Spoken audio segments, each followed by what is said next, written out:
Stay tuned for answers to the following questions.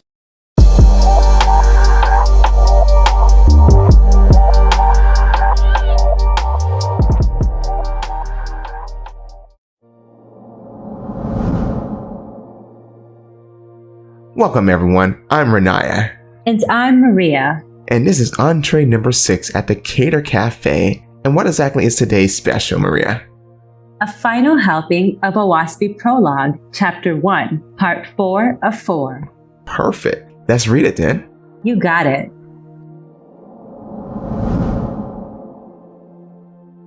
Verse 22. So the angels of heaven descended to the earth to man and appeared before him face to face, hundreds of thousands of them, speaking as man speaks, writing as man writes, and teaching these things about Jehovah and his works.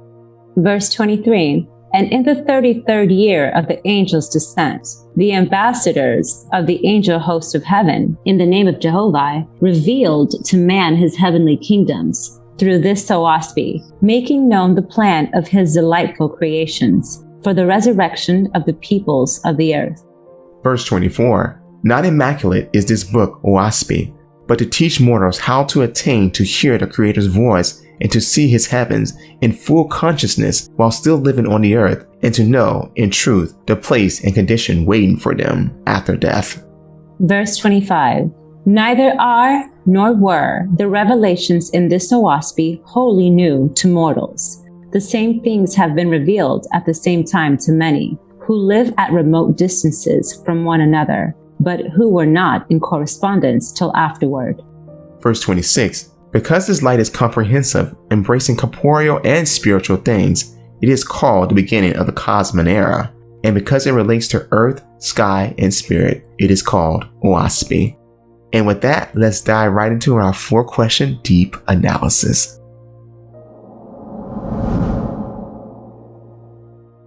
The verse that impacted me the most was verse 24, where it says, to teach mortals how to attain to hear the Creator's voice and see his heavens in full consciousness while still living on the earth, and to know of a truth, the place and condition awaiting them after death. Why? Because my whole journey is to discover a truth that connects with me. This verse excites me and had me longing to know more. It's like watching a movie trailer, throwing in all the best and thrilling parts in a compressed 2-minute version to hook the audience, aka me. The only difference is that I'm reading it. How about you, Raniyah? Well, for me, verse 24 impacted me the most also because it lays out with crystal clarity the purpose of the Waspy, which, as you said, was to attain to hear the Creator's voice and to see his heavens and to know the place and condition waiting after death. For me, certainty always eliminates fear. Kind of like if everybody knew the common cold was a coronavirus, that would assuage much of the fear over COVID-19. Anyway, for this fruit section, that's it for me.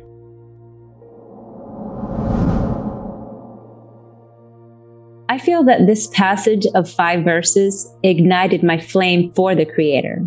Before this book, I was feeling confused, misled, uneducated, and things that were being preached to me didn't really make sense. I was looking for more, and I found more here with this book, but I was and still am cynical. Yet these last verses in this section stimulated my walk with the Creator. It gives me more hope. Right now, I'm still in the process of learning how it affects me in my walk with others. But I am curious to know what you have to share about this, Raniyah. Well, for me, verse 22 and 23 affect my walk with the Creator by giving me a sense of protection and ever-present companionship, since hundreds of thousands of his angels are mentioned as being sent recently. And as for my walk with others, the passage hints that my aim should be the same as the angels of the Creator, to make known the plan of creation to mankind, which is to uplift and inspire, to resurrect and encourage. Anyway, for this veggie section, that's it for me.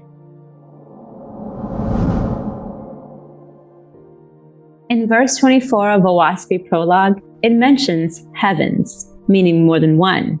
And it reminds me of 2 Corinthians 12:2, when Paul mentions being caught up in the third heaven. What about you, Raniyah?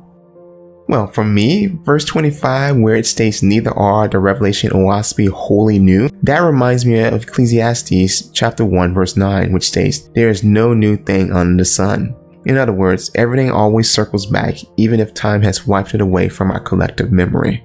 Anyway, for this protein section, that's it for me.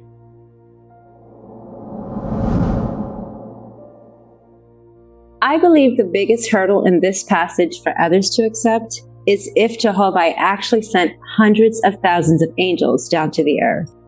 However, such a happening would explain why my perspective has changed so much over the last couple of years, prompting me to be the best version of myself. What about you, Raniyah? Well, for me, the biggest hurdle I believe others will have is in verse 24, where it states the waspi is less than immaculate, which is to say perfect. But you may ask, how is that a problem? Because people like to pigeonhole others into tight mental constraints, thereby making a person predictable, controllable. But to remove such restraints whereby that individual has to uniquely examine each circumstance can make those with an agenda very uncomfortable because they have far less triggers they can exploit. Anyway, for this fiber section, that's it for me. My final thoughts in regards to this passage is that we can all attain to hear the Creator's voice if we start to use our corporeal senses. How about you, Raniyah? For me, I took away that we are only comprehensive or complete when we embrace both the corporeal and spiritual world. That is, the former should be servant as an observable parable for the latter as we pursue the elevation of our fellow man, which is critical. Why?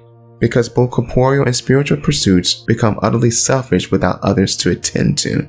Thus, the supercorporeal man will seek possessions only, while the superspiritual man will only seek reclusion, which ironically thwarts spiritual growth as love is never manifested. Anyway, that's a wrap, and as always, seek, observe, understand. Shalom.